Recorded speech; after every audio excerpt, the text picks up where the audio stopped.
Christian Wolff, representa en Alemania en su forma más completa el ingreso triunfal de la filosofía moderna en la enseñanza universitaria. Y por haber dado de su filosofía al lado de la versión latina en alemán, que la hacía más accesible y significaba una oportuna adecuación de su lengua vernácula al menester filosófico, con estimables innovaciones terminológicas. Leibniz, como hemos visto, había preferido el francés para sus obras de mayor volumen filosófico, pero el uso corriente era atenerse al latín. Siguió estudios universitarios de matemáticas y filosofía. Wolff meditó a fondo las doctrinas de Leibniz y las adoptó. Por recomendación de Leibniz fue designado profesor en la Universidad de Halle, donde dictó matemáticas, después física y finalmente todas las ramas de la filosofía. Influyeron en él juntamente con Descartes y Leibniz. Los dos grandes principios imperantes en la filosofía de Leibniz, el de contradicción y el de razón suficiente, son conectados por Wolff.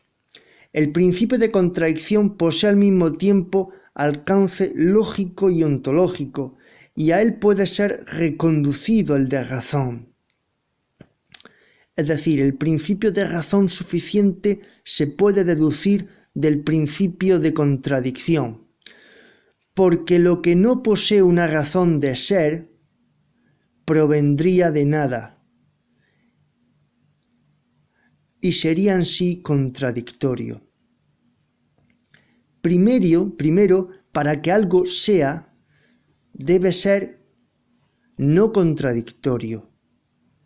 Y después, una vez que tenemos la ontología, la pluralidad ontológica, puede surgir la causalidad entre esta pluralidad ontológica. Puede existir el principio de razón suficiente que me lleva de una cosa a otra, pero previamente debe existir cosas, y para ello las cosas deben cumplir el principio de no contradicción. El método filosófico es semejante al de las matemáticas. De un concepto solo podemos derivar lo que ya encierra en sí. El juicio verdadero se obtiene, por lo tanto, mediante el análisis del sujeto del juicio. El fin de la filosofía es la felicidad del hombre, alcanzable únicamente por el conocimiento claro y exacto. Wolff se esfuerza en una conciliación del racionalismo con el empirismo. Aún a las ciencias racionales le es lícito admitir elementos de experiencia en sus definiciones, cuando no les basta los contenidos analíticos de los axiomas evidentes. La filosofía es la ciencia de todas las cosas posibles.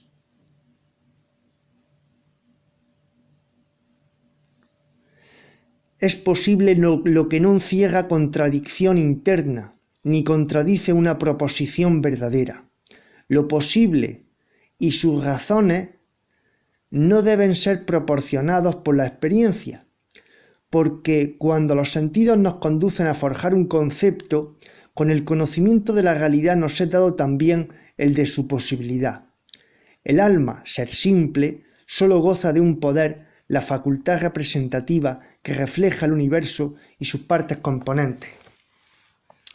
Las representaciones claras y las confusas. La diferencia entre razón y sensibilidad es pues únicamente de grado. Todos son representaciones. El sensualismo implícito aquí se corrige con el recurso a la monadología leibniziana. El alma, en cuanto mónada cerrada, y lo mismo que todo ser existente por sí, tiene en ella misma la fuente de sus modificaciones. La filosofía teórica o metafísica abarca la ontología, la psicología racional, la cosmología y la teología racional. Lo que en cada cosa no proviene de otra, ni brota de la relación con ella, constituye la esencia. Lo que en cada cosa no proviene de otra cosa, no proviene, lo tiene en sí mismo, ni brota de la relación con ella, constituye la esencia. Las determinaciones derivadas de la esencia son propiedades de la cosa, y lo que no se sigue de la esencia, pero no está en contradicción con ella, son los modos. Solo hay cosas singulares. El espacio es la ordenación del complejo de cosas coetáneas, y el tiempo es la ordenación de lo sucesivo en serie continua. Su idea de los elementos simples del universo es sumamente imprecisa. Los supone carentes de espacialidad, como fuerzas capaces de ejercer y recibir interiormente acciones que los modifican, y desprovistos de la condición anímica que les asignaba Leibniz. Es decir, las mónadas en Wolff pueden interactuar entre sí. Sin embargo, Leibniz pensaba que estaban separadas las mónadas y que nunca interactuaban.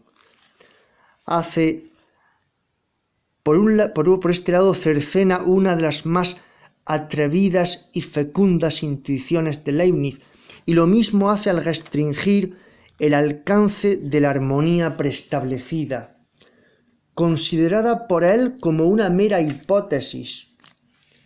Los cambios de la naturaleza dependen de su constitución y las leyes del movimiento. El mundo puede ser comparado a una máquina.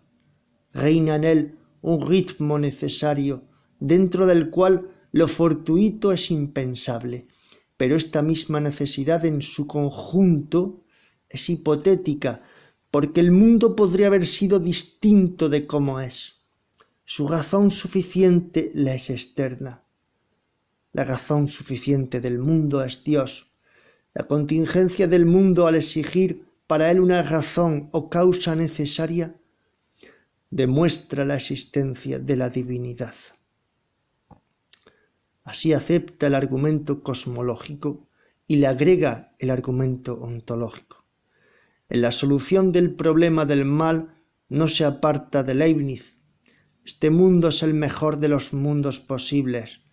Todas las cosas han sido dispuestas para el mayor bien del hombre, y éste ha sido creado para admirar y reverenciar a Dios. La psicología racional o especulativa parte del examen de la esencia del alma, de la simplicidad y unidad del alma, que se contraponen a la índole compuesta de los cuerpos. Lo propio del alma es ser consciente de todo, incluso de sí misma. Las funciones anímicas se reducen al conocer y al apetecer. La facultad cognoscitiva opera en dos planos.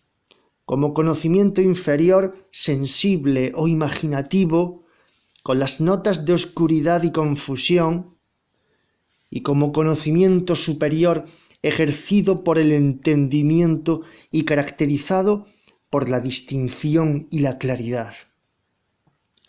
El alma tiene el poder de alterar sus estados buscando unas representaciones y esquivando otras.